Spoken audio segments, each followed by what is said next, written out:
Kakak panggil Dawon di depan kamar. Apa sudah bangun? Kata Dawon lagi. Taeyong dan Ian mendengar suara ketukan pintu dan suara Dawon dan dari depan kamar mereka. Lekas Taeyong melepas. Iya Dawon sudah. Ada apa? Balas Ian sedikit berteriak. Aku sarapan, ibu sudah menyiapkan sarapan. Iya Dawon, sudah lagi kakak kesana. Saat dirasa Dawon telah pergi, Taeyong dan Ian saling menatap. Mau bermain sebentar? Tanya Taeyong.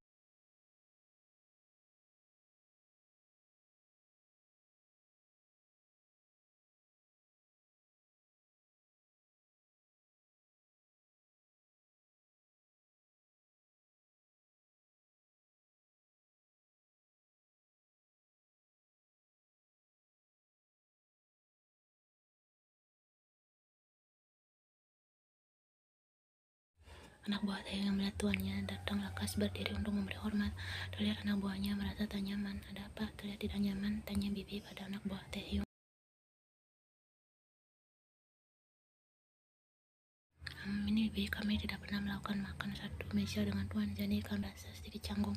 Jawabnya jujur sambil menunduk. Ah, begitu rupanya, balas Bibi yang juga terlihat canggung.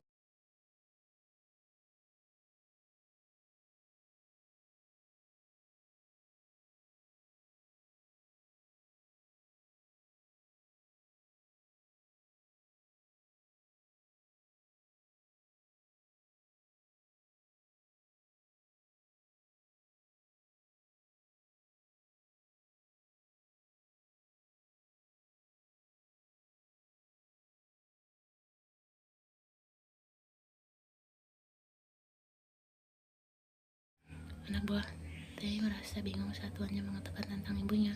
Mereka terheran apa benar tuannya masih memiliki ibu. Pertanyaan seperti itu yang terlintas di pikiran mereka. Sepertinya setelah ini kami akan pulang ke rumah. Sore nanti Dawon ada les. Ya Bibi, tidak apa. Maaf ya, aku telah membuat kalian khawatir. Paman Bibi dan Dawon hanya tersenyum. Kakak jangan seperti itu lagi ya, Dawon tidak suka. Aku pastikan jika kakakmu tidak akan seperti itu lagi, balas Taeyong. Kemudian diikuti tawa oleh Dawon dan Yen.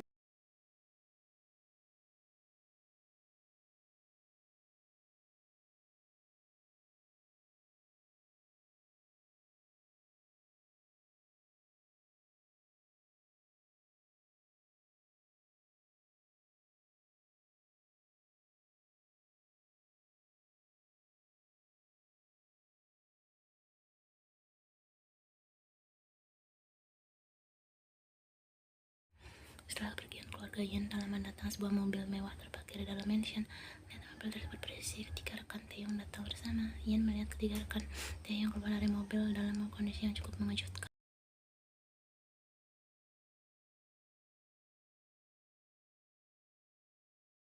Yoni keluar dari kursi mengemudi, kepala telah diperban. Daniel keluar dari kursi penumpang dengan kondisi tangan kiri diperban dan digips. Lalu Yuri, dia keluar dari kursi penumpang belakang dengan kondisi kaki yang diperban dan juga memakai tongkat jalan.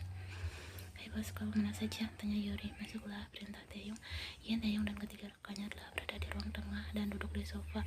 Ian, bagaimana kabarmu? Tanya Daniel.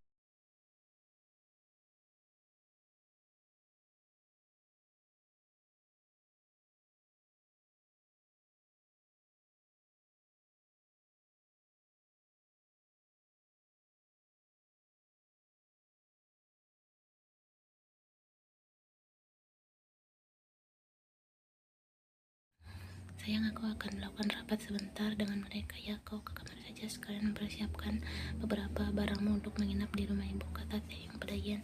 Baiklah, balas Ian tersenyum. Setelah itu Taeyong dan ketiga rekannya bangkit dari sofa lalu berjalan menuju.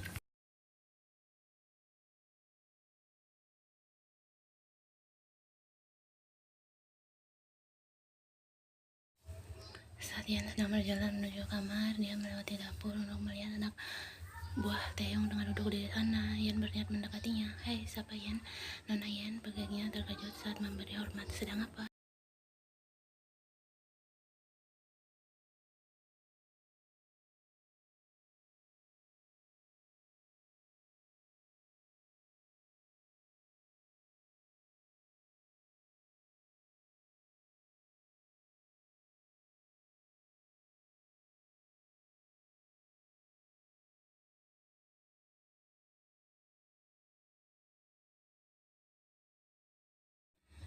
Astaga, apa banyak yang tewas? Tanya Ian. Lumayan, mungkin sekitar 20 orang yang untuk mulutnya menggunakan tangannya karena terkejut. Aku turut berduka cita untuk mereka yang tewas. Taeyong, kau kemana saja? Mengapa sulit sekali dihubungi? Kau bahkan tidak ada di mentionmu, tanya Yuri kesal. Aku berada di rumah ibuku, balas Taeyong santai. Mengapa kau seperti orang yang menghilang? Tanya Daniel.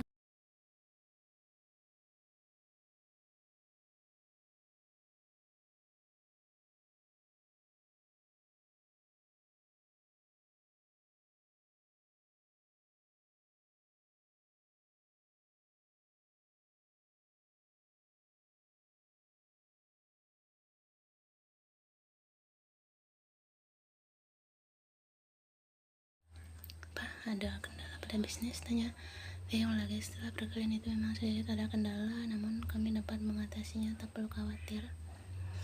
Orang-orang di belakang kita cukup keras membantu, balas Yuri. Taeyong mengangguk sebagai balasan. Baiklah, kita bicarakan lagi nanti, aku ada urusan, kata Taeyong.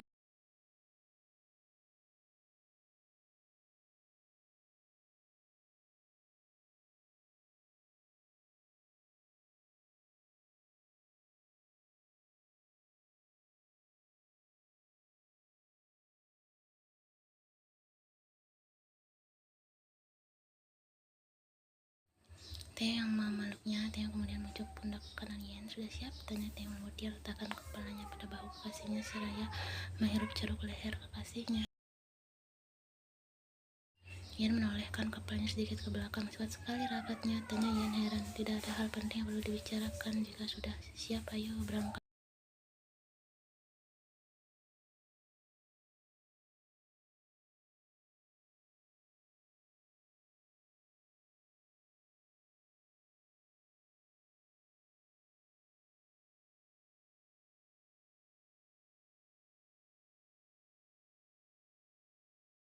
Taeyong menggenggam tangan Ian selagi sedang mengemudi. Dia melihat kekasihnya antusias, nama juga gugup. Tidur saja, perjalanan masih panjang, perintah Taeyong. Taeyong menggelengkan kepalanya. Aku tak mengantuk dan tidak akan tidur, balasnya. Setelah beberapa jam di perjalanan,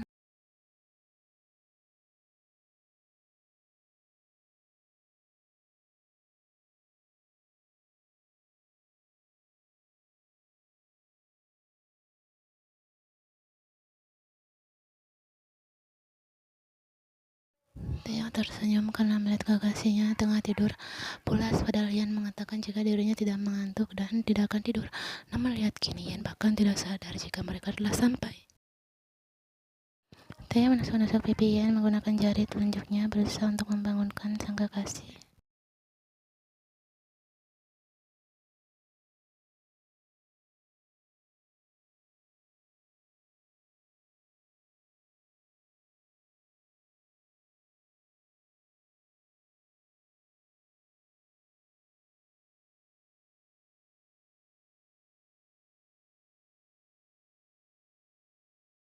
Sudah sampai, aku ketiduran. Taeyong, maaf ya, balas Ian. Taeyong hanya terkekeh. Ayo turun, ajak Taeyong. Ian dan Taeyong telah keluar dari mobil. Ian keluar sambil meregangkan tubuhnya karena gagal akibat perjalanan jauh. Dia menghirup dalam aroma pedesaan yang menyejukkan.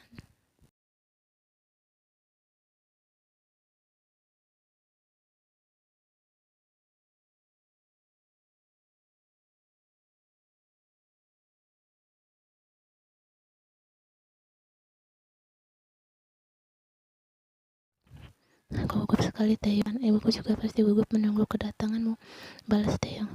Tak lama mereka berjalan. Di depan mereka telah terlihat rumah sederhana namun luas. Ian kembali takjub melihat pemandangan indah di Taeyong.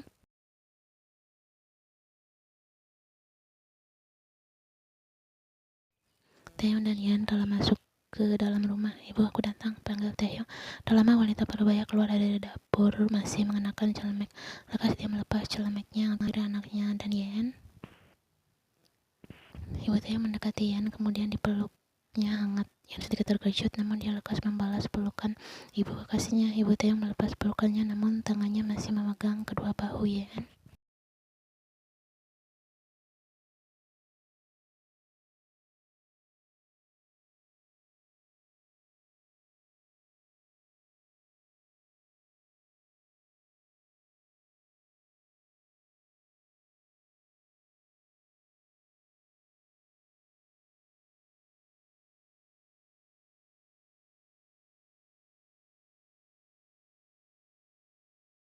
Ia dapat melihat tatapan Ibu Taeyong melihat dirinya sangat dalam, penuh arti yang bahkan dirinya tak mampu mengartikannya. Mungkin seperti perasaan senang, kasihan, sedih, atau bagaimana. Entahlah, namun Ian merasa Ibu Taeyong memiliki suatu hal yang mendalam saat menatap dirinya.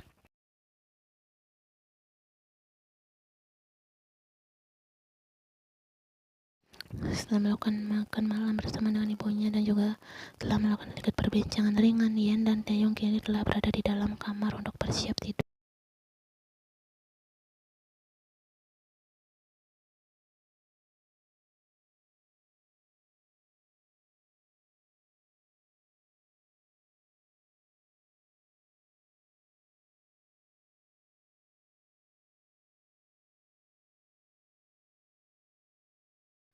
Tak lama, Taeyong telah keluar dari kamar mandi. Dia tertutupi, rambutnya yang masih basah akibat belum dikeringkan membuat Ian menelan kasar karena Taeyong terlihat saat ini.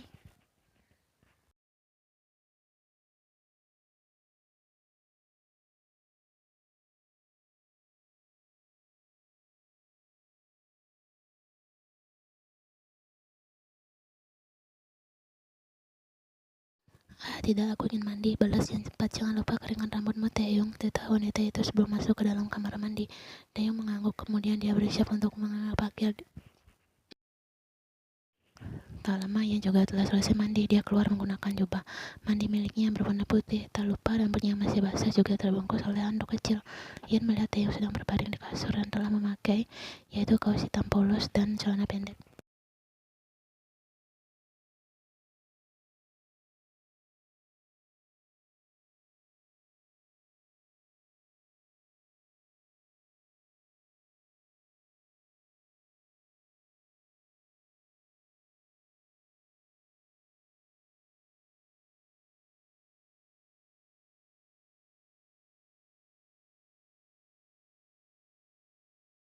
Memangnya kenapa? Lagi pula ya tidur sana saja kok. Kau berharap aku akan menyerangmu malam ini ya? Goda Taeyong.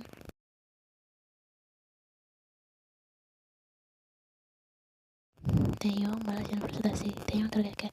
Lagi pula ibu adalah tahu jika kita tinggal bersama, bahkan hidup bersama. Balas Taeyong santai.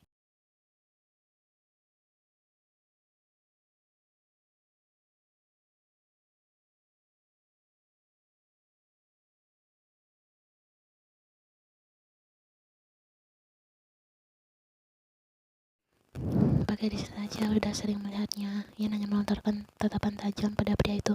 Jika perlu tahu sah pakai Taeyong panggil Ian sebal.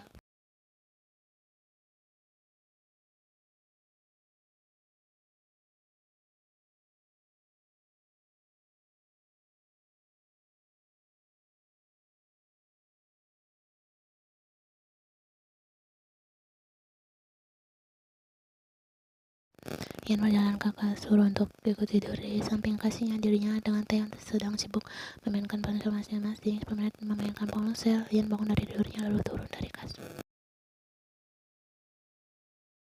Dia berjalan menuju tasnya lalu dia membuka kembali baju tidurnya. Dia ingin mengganti karena rasanya kurang nyaman memakai piyama ini. Untung saja dia bawa baju tidur lebih.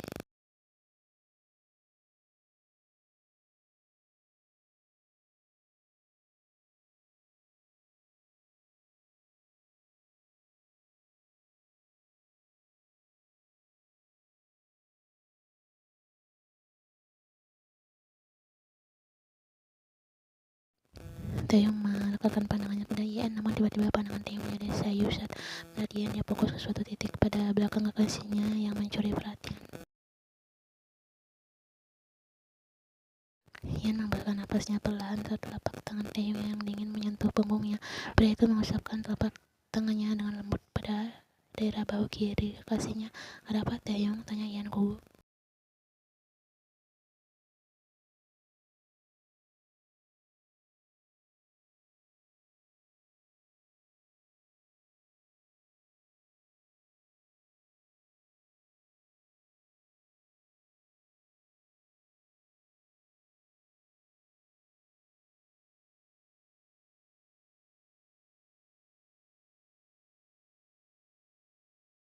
Jangan minta maaf terus, aku tidak apa sekarang, balas Ian menenangkan. Ian kembali bergerak dengan atasnya sempat tertahan. Namun Taeyong kembali menahan kedua tangan Yen yang hendak memakai. Pria itu lekas membalikkan tubuh kekasihnya agar menghadapnya. Kini Yen dalam berhadapan dengan Taeyong. Wanita itu merasa malu karena ia kini hanya memakai